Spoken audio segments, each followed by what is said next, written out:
Alright, so this is my weighing after my 7-day fast, 158.2.5, I guess. We can do this again. Um,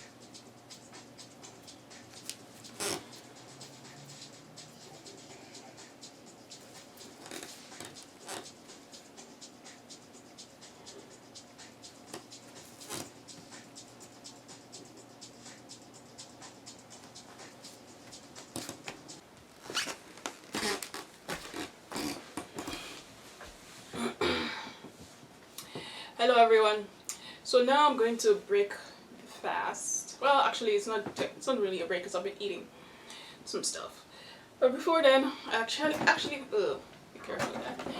I actually have to turn this on. It's a scam stove. I was not very careful with this. It's a cam stove. Kind of dusty. Wow, it's actually pretty bad. Yeah, I took this to Burning Man, and I'm surprised that didn't realize how dirty this was. But anyway, it's still usable. It's usable. So I was thinking that since I was making soups all the time, I might as well try and do some ghetto version of a hot pot.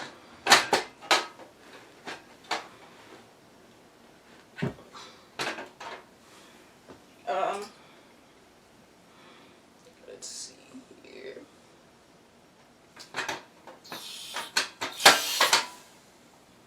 Ew.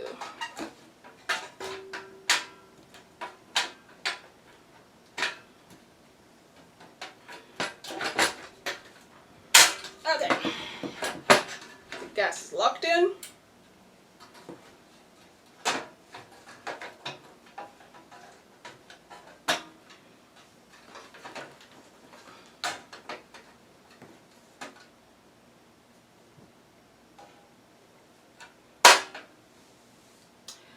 Now we're going to try and turn this on.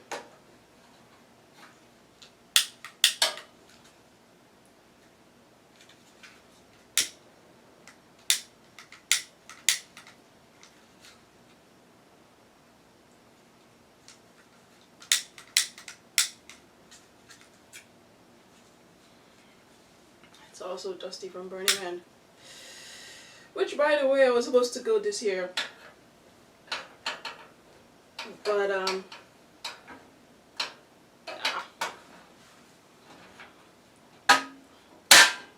yeah, I was supposed to go to Burning Man this year. I went last year, and I went the year before.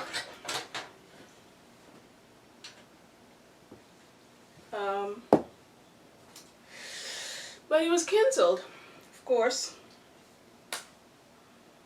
So,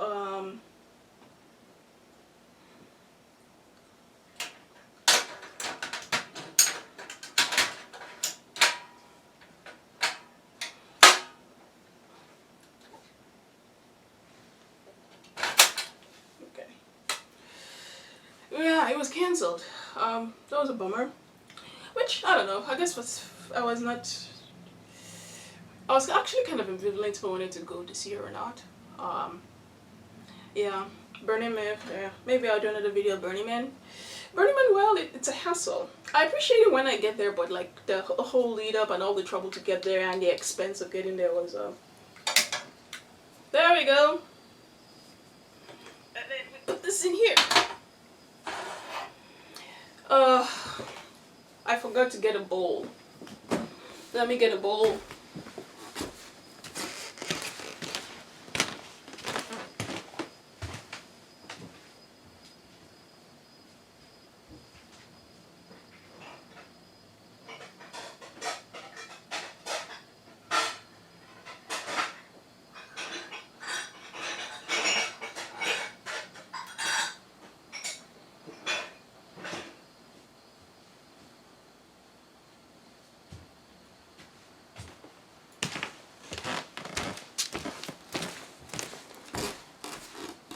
There we go, bowl.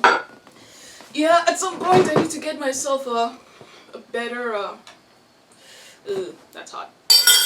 A better soup bowl, but, well, we'll go with what we have. So what we have is just soup, and then I have some seaweed crab, and then I have some assorted meats and fish over here, and then there's an avocado and things in here.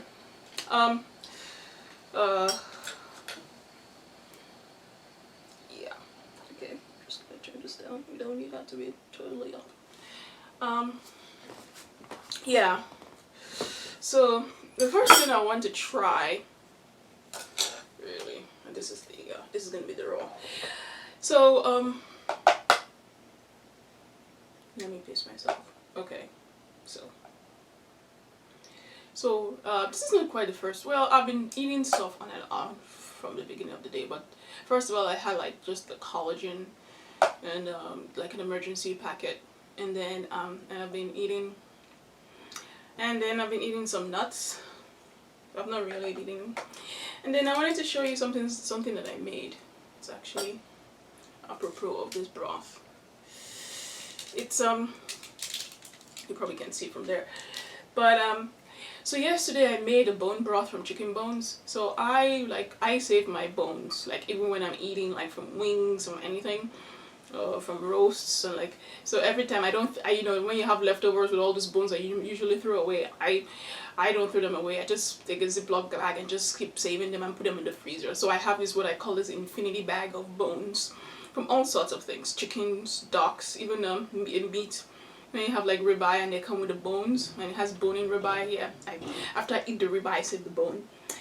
So you have this odd bag of bones in the freezer, and then yesterday I decided to like just, you know, cook it all into bone broth, and I use like the Instant Pot. It's just simple, just put bones in the Instant Pot with water, put vinegar, and then and I set it off, and I set it to 2 hours, and it's done. So now like once you like drain the broth, you have like this mishmash of things that you usually throw away, but I decided to actually save the bones again from that mishmash. So there's this bones that came from that mishmash. Yeah, I decided to save the bones again from that mishmash, and then took the bones, put them in like a pan, and then dried on the oven, and I've just been eating them. Yeah, like that. So I've been eating them like that. It's pretty good. Once you salt them again, so you're eating like, I guess what you're doing, you're eating bone meal. So I guess you can say it's your way of getting some source of calcium and stuff in. There's a misconception that like when you boil the bones in the bone broth, you get out all the calcium. I have to find, but I read this paper. This paper was written a very long time ago. I don't remember, like before the 80s, that actually like did a measurement of how much they did a measurement of how much calcium is in the broth after you boil the bone broth for various hours, and they did one with just the broth, and they did one with vinegar, and they compared it to, and it turns out that not very much calcium actually. And like I have to find the paper, but it turns out not very much calcium actually leaches into the broth. You would, like, even though you know some of the bones fall apart, like it's like when they measured the calcium, that it was some calcium leached into the broth, but not very much as you would imagine. So I guess I make that point to say that bone broth as a source of calcium, that I would be very I'll be wary of that. But you can eat bones itself. You should try this now. Anyway, so let's try some meat here. So I decided to like go have a try again with this Wagyu chuck that you know, it's really not very that it's too it's really just too tough. So we're going to try this again. So yesterday, as I was prepping for today,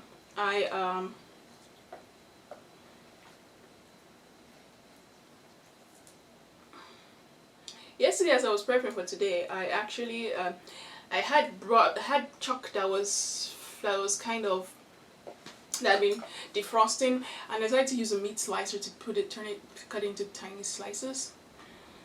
And man, that experiment didn't work very well. I don't know if it's because the meat was a little too was too soft. I needed to be frozen again, or just the meat slicer I have was just not very. It was not very good, because I tried the meat like. As I tried to cut, it couldn't really make thin slices. And when you try to make thin slices, the meat would just start moving in weird places, and you couldn't really do it. So like the most slices I could get out of it was probably like half an inch, a little less than that. So, which is a little disappointing, because I had this idea that I wanted to do some kind of like sukiyaki or hot pot, where what you have like really thin slices, and I thought that this idea would may work well with this stupid ass chuck roast Wagyu chuck that is, I'd make it like, if I cut it really thinly and I cook it really lightly, then I should be able to eat it. But after that experiment, after that the cutting yesterday, I'm not very hopeful. Oh, okay, this is already done. Okay, so we'll try this. See how well I get Wagyu chuck.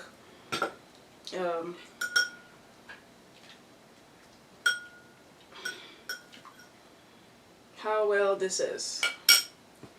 Also, let me get a scissors.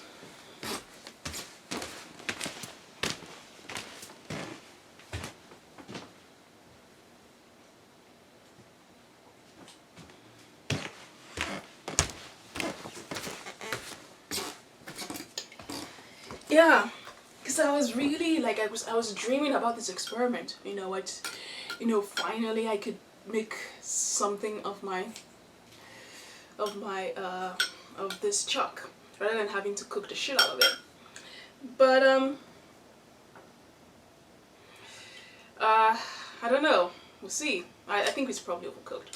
So then what I did was that, since it was not thin enough, I had to take each of the slices that I did from the meat slicer, and I take a meat pounder and pound it really thinly. And that's what I did. So now we'll see how well that turned out. And then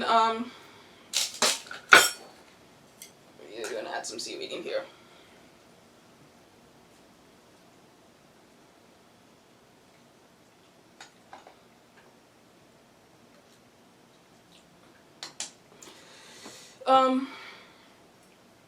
So we'll see how well this turned out.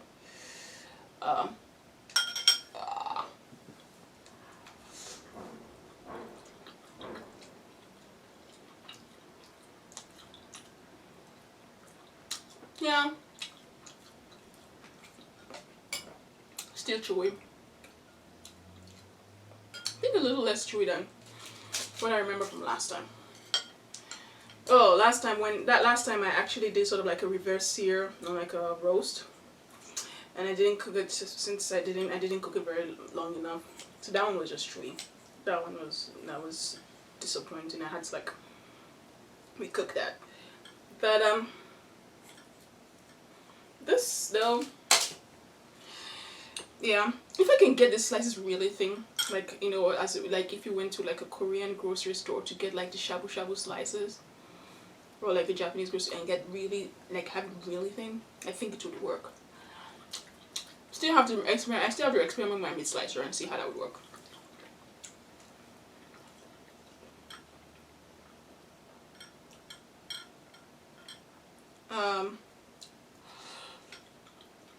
Yeah.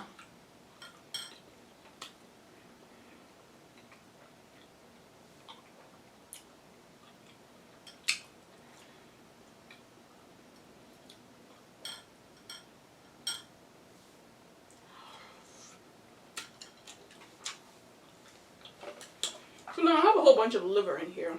So we're gonna cook some liver.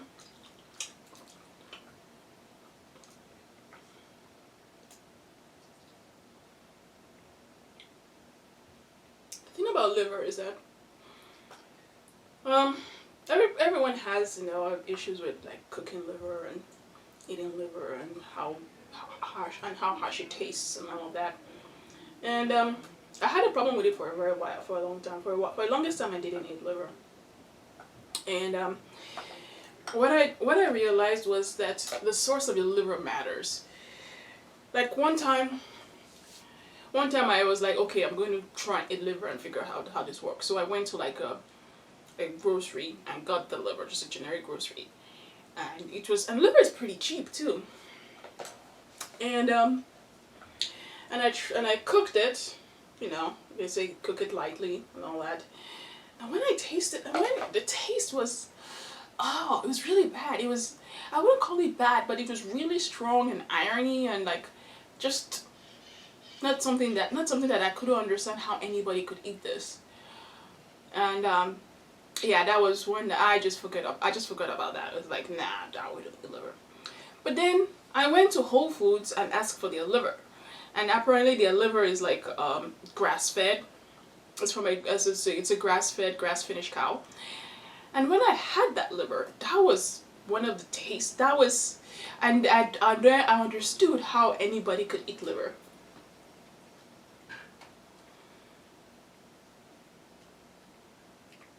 I understood why people could eat liver. It was mild, and almost sweet.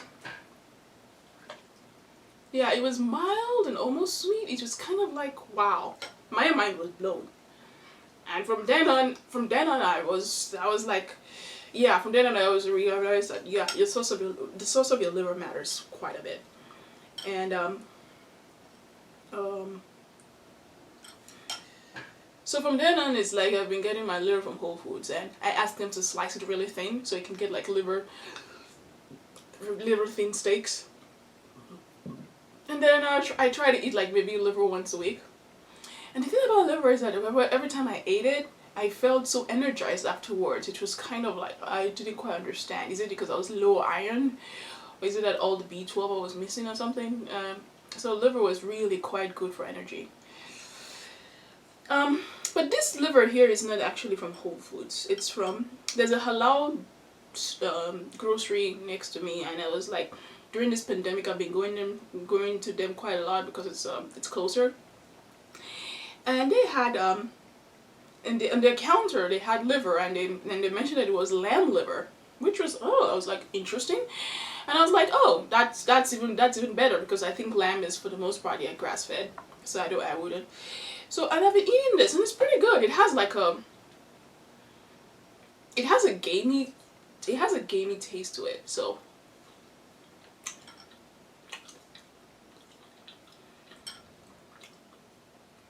and another thing about liver is that, at least for my body, so once you eat enough of it, you kind of lose the taste for it. So it's like, that's how I know, is like, it depends on what my body needs. If I need it, I actually enjoy it. But if I don't actually need the nutrients, I lose the taste for it. And one thing about liver is that, especially in this broth, it's good to cook it very lightly.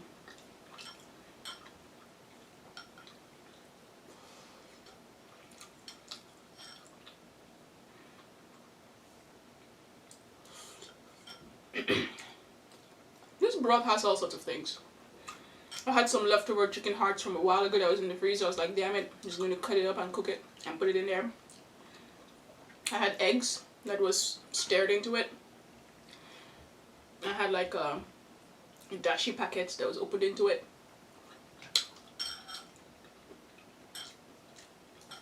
Yeah, this broth has, it has all kinds of things in here. So it's not exactly a traditional hot pot, but it will do.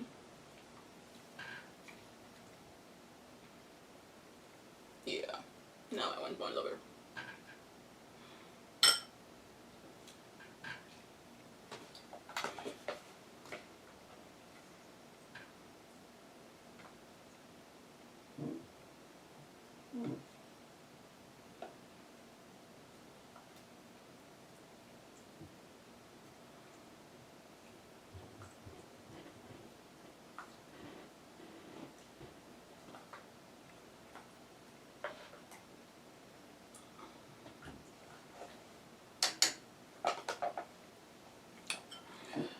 Yeah.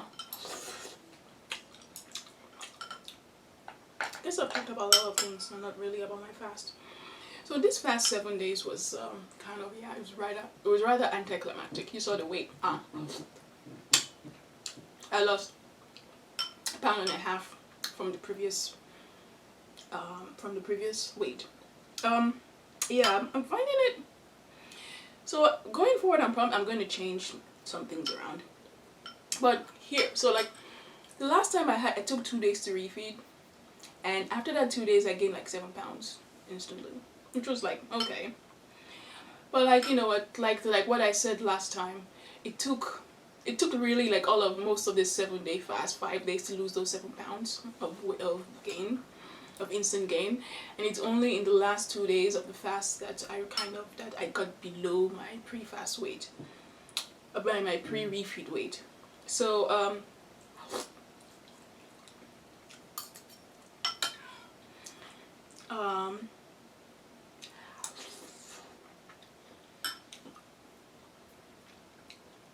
yeah, so I'm not sure. So I guess ideally I should have extended this fast from 7 days to 10 days, but I'm kind of worried of like, you know what, of having to go longer and longer just to get below the refeed, just to get a little below the refeed weight. And I'm also kind of a little bit concerned about like refeeding and like the mechanics of that, especially when you're doing fasts back to back. So because of that, I'm putting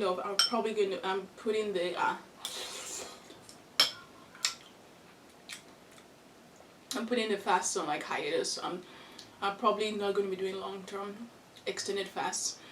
So I have to figure out what I'm going to do, because I think I was going to experiment with like probably like short fast, like really have tiny refeeds for like 3 days and then fast for 4 days and then you continue the cycle, or maybe go back to a 5-2 where you like, you know, fast for 5 days and then have tiny refeeds for 2 days and then you go back on.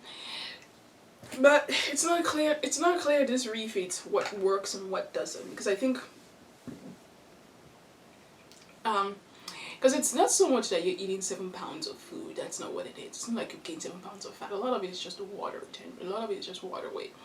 So I'm kind of thinking that do I have to start tracking sodium, like when you eat, like go light on the salt and just try.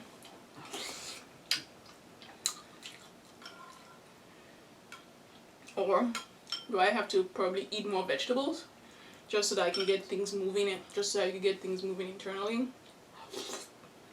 Yeah. So I have to figure this out at some point, like between. Yeah, I'm not sure. But for now, I think probably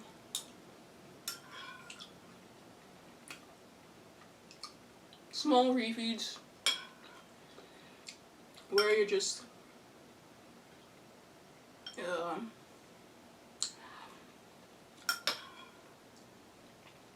and then for me it's like, what is the definition of small? Because it's like, because my view of refeeds is that you should eat as nutrient dense as possible. So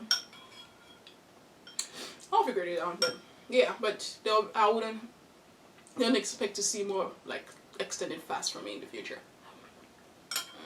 Probably the longest I would do is 5 days.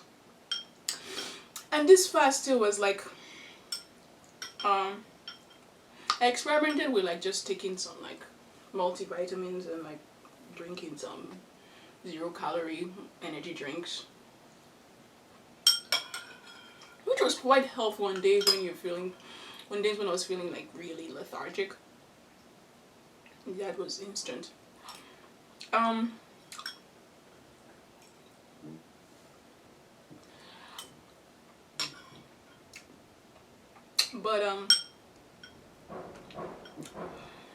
But I was having like a headache, like that started yesterday, Actually, yeah, I saw it yesterday. It didn't go down. It went away and came back, and then this morning when I woke up, it came back really badly. I was like, I was kind of on the fence on whether I wanted to extend this to 10 days, but with that headache, I was like, nah, I'm just gonna break it. So here we are.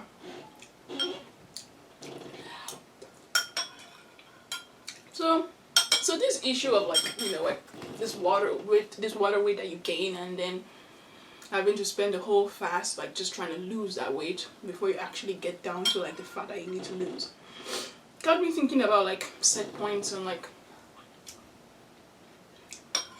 homeostasis and like what that I think I have a sense that once as you lose weight that you have to give your body time to get used to the new low weight. And like in fasting where you're like trying to force the body to like go lower and lower, I think it kind of it's hard. It's probably not something you should expect, especially if you're doing like eating and fasting and eating and you're doing that mixing combinations. Like for example, if you're just doing like a 30-day straight fast, where I guess in that sense like the long term like just do 30 days is better, because you kind of have to force your body to really get used to its low weight by force. But then of course when you come out of the 30-day fasting, start eating again, you instantly gain 5-10 pounds. That's just what it is. But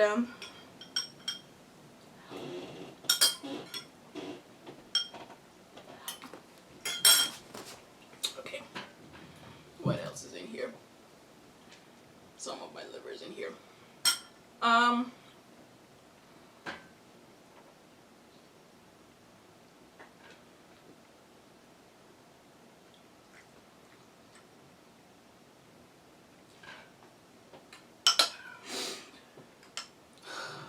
Yeah, probably not finishing all of this, but I would like to finish all of the seaweed. Yeah, finish all of that. So I have some priority of what needs to be finished and what doesn't need to be finished.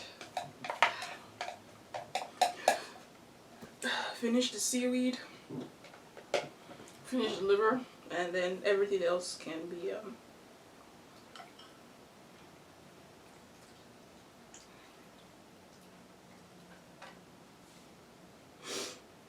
there's also some shrimp in there. I haven't tried any of the shrimp yet, but I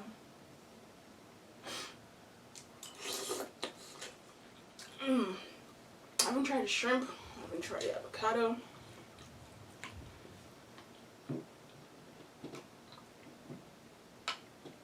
Yeah, this is probably like the nastiest thing you've seen someone eat for dinner, but it works.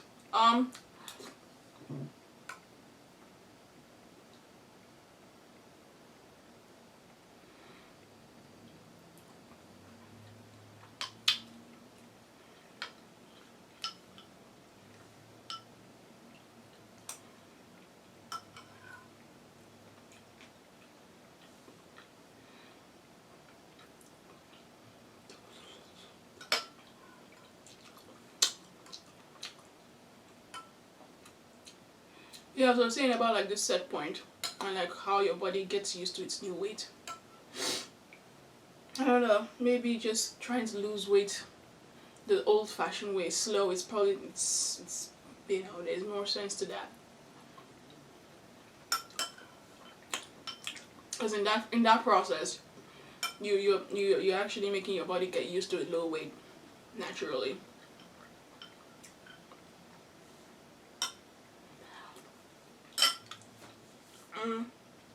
On another note, one way I know that I'm about to like drop weight on the scale is like when you go to the bathroom and just pee like a whole lot. And this is gross, but it's interesting. It's like there are different kinds of pees and the speed it comes out. There's one particular one in which the speed is like, in which when you pee the speed is very fast. It's like, oh, this is a lot. And every time I have that, then I know that yes, when I weigh myself, when I weigh myself, I've lost maybe not a whole pound usually, but like something dramatic, like a little under a pound. That's when you know that even though the pounds have been lost.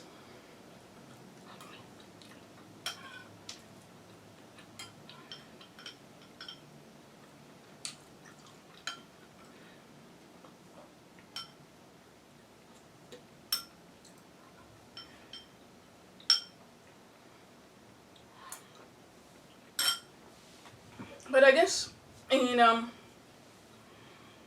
another news, I guess for the month of May,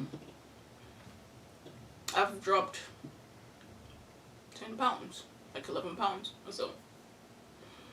But that's just, that's just the fasting weight.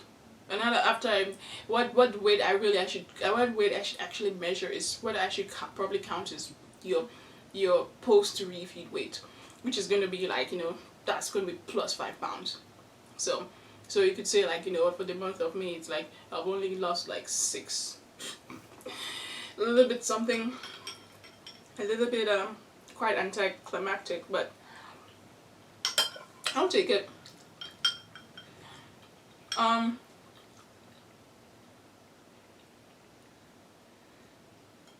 It's interesting to know, like, where the weight loss is happening on my body. Sadly, my stomach is not really going down. My belly is not going down. It's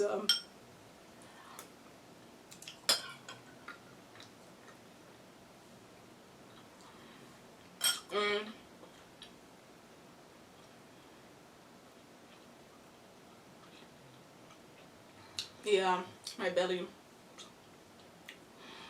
That one's really going down slowly, like maybe half an inch. So maybe since this whole fasting thing, I've lost half an inch from my belly.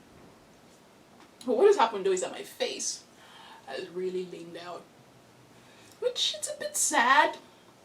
Because, there's this thing about, like, losing weight and then looking like you've aged, especially if you've carried weight for a very long time. And then you lose weight and then you look like and yeah, it's great that you lost weight, but then your face looks like it has aged 10 years because all the fat is gone and now your skin just sags. So I'm kind of a little worried about this, how my face is going to look, whether it's going to, like, when this is done, when I lose, like, 30 pounds, it's just going to sag. My arms are smaller.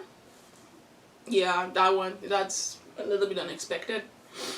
And then I noticed that my arms are smaller, and then my ass has kind of just flattened out.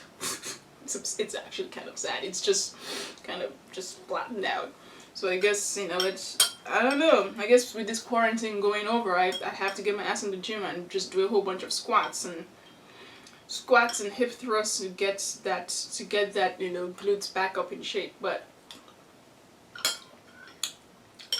my belly is still there, and my thighs, my thighs are still just as huge. Well,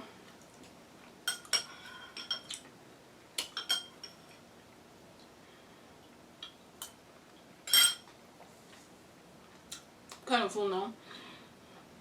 My belly is still there, and my thighs are just as huge. So, yeah.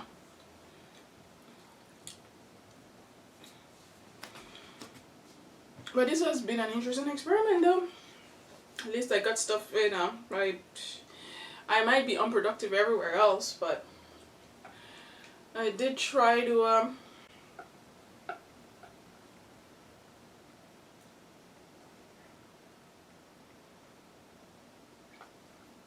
just add some more of this. Next time I wouldn't cut this liver so small. I don't know what I was thinking, but oh well.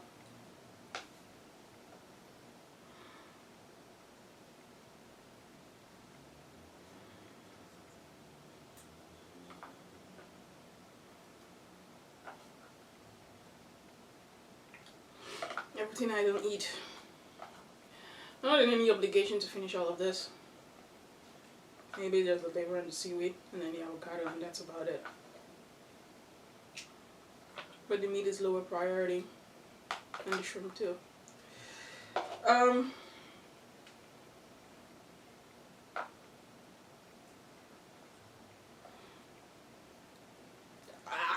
There we go. What shrimp did I? There we go. Okay, shrimp. I love shrimp.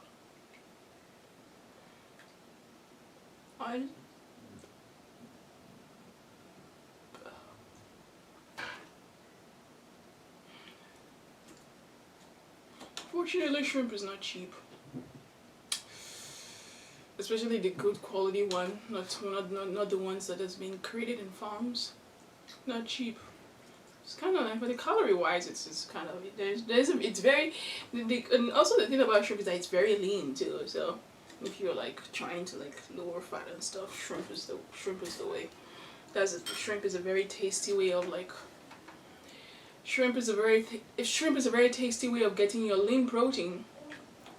Unfortunately, yeah, it's not a cheap source of protein. That's what we say about that.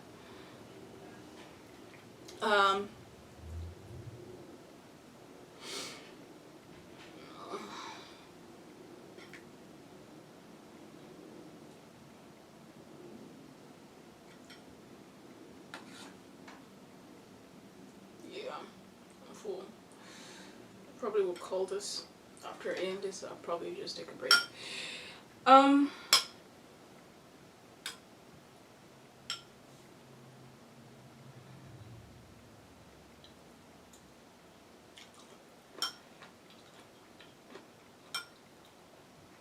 Yeah, I was hoping to get down to 155 by the end of May, which I think I could have if I had extended this fast to 10 days, but it's a bit daunting having to go longer just so that you can get to the weight you need to go.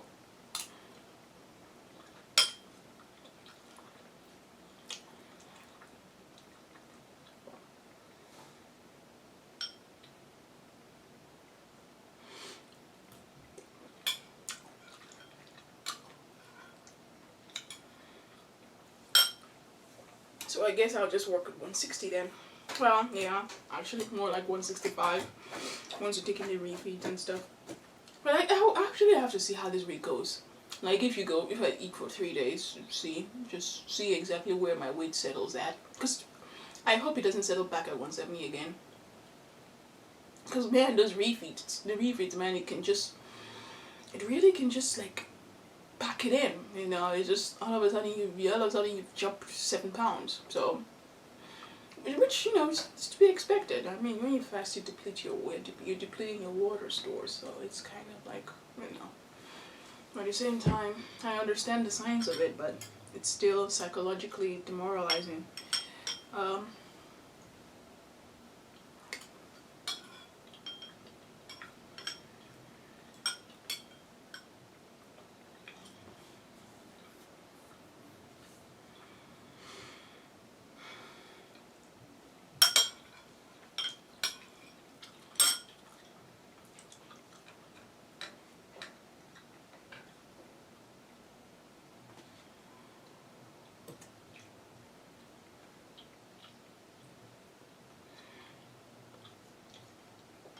I really would recommend this sort of hot pot.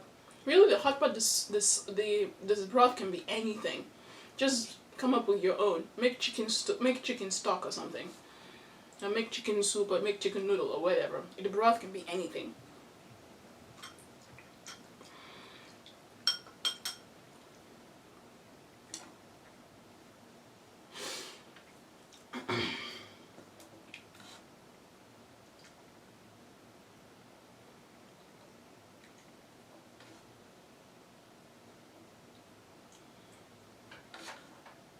Yeah, the broth can be anything. Like this one is some bastard combination of eggs, sardines, chicken hearts.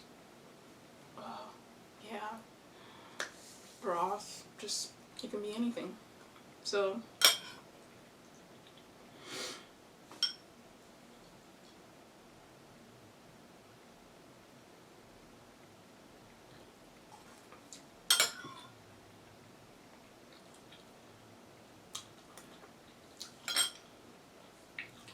get your own broth. And you don't actually use, you don't need to use expensive meat either. You can go with like round roasts or like rump steaks or something. The only thing is that if you're going to use like a tough piece of meat, then you really have to slice it very thin. Try and get it to less than 1/4 of an inch thickness, really thin. And I don't know I can't tell you the best way to do that. Ideally, you would have a very nice meat slicer that does it while it's frozen, or you have a butcher do it for you. If not, you just have to do it yourself. Freeze it and then have a really sharp knife. I think the sharp knife part is important. Really sharp knife and freeze the meat, and then you can try and get slices to be very thin against the grain. You don't need expensive meat, just slice it very thin and then you'll be fine.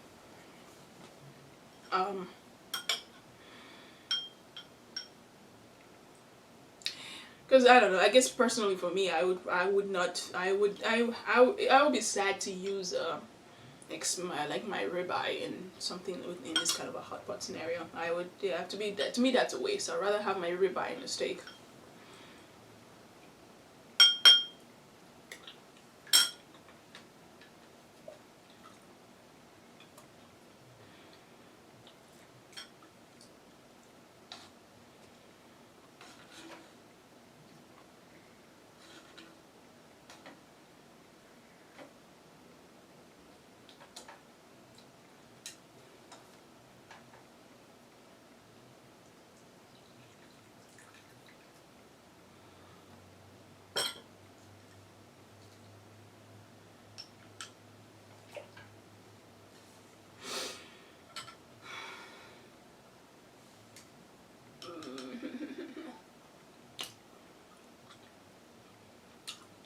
But anyway, so that's my recap for fashion.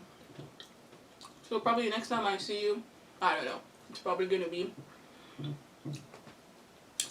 next week. Depends on what I'm gonna do. It depends. Like I'm probably The plan is to probably eat for the next 3 days or so, and then after that on Wednesday or Tuesday, fast till the end of Sunday, and then next Monday is June 1st, and then we'll see. I kind of want to see what that looks like after eating 3 days and fast till the end of Sunday, to see what my weight looks like. And then maybe in June, I'm not sure, I'm probably just gonna have to do something conservative, like eat really tiny, I still have to figure out what I'm going to do in June, because ideally I would like to go back to the gym, but it's not clear where that's. If I'm not able to go back to the gym, then I have to go back to fasting, just to because I really would like to get down to 150. I don't want to be anywhere near the 160s. I don't ever want to see 170 again. So really, I really want to get down to 150, just for my mental space. 150 is the upper range of the upper limit of the healthy weight for my height. So somehow I have to figure out how I'm going to get down to 150, because if I'm not going to do extended 7-day fast, I'm going to have to figure out, like, if maybe ADF. But I don't feel like ADF is that useful. So it's probably going to be like 3 to 4 day fast. Just go around the clock, 3 to 4 days, eat. Yeah, I think a 3 to 4 day fast is a good cadence. Then I don't really have to worry about like refeeding syndrome and all of that. What I need to refeed. So 3 to 4 days, eat something small. And I have to figure out what is small. Eat something small and and then the same that way, and kind of see how much I could eat something small and then keep the sodium down, so that you don't gain so much water. And then you continue. Then probably that's what I'm going to do for the month of June. First of all, I'm going to see this thing, like even 3 days, and see what my weight goes to, and then do for 3 to 4 days. Just go round the clock, round robin, and see how it goes all for the month of June. But anyway, I will see you guys later. Bye.